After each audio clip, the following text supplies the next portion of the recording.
Um, One of the things that I think is critical to this conversation is that not every therapist recognizes the legitimacy of alienation as a real issue. Right.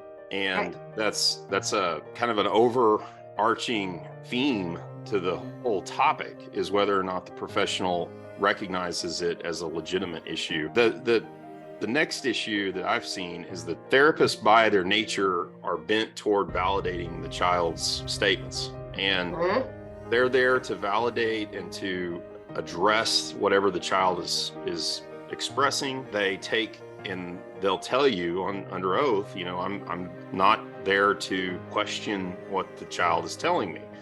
And so they become a voice of confirmation for whatever that child is expressing, whether it's a valid expression or not. And so if you add a therapist to the mix in the middle of the process, you're just creating another validating voice for whatever that child is feeling. And maybe it's good, maybe it's bad, but in the mix of custody litigation, that's problematic.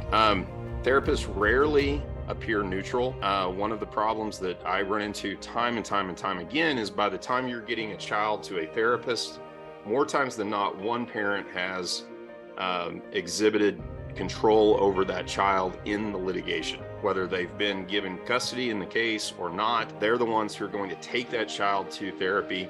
They're taking the child. Typically, they've met with the therapist. Typically, they've talked to the therapist. The child's going to therapy with that parent every week. And the parent may not be going into therapy, but they're definitely dropping off and picking up.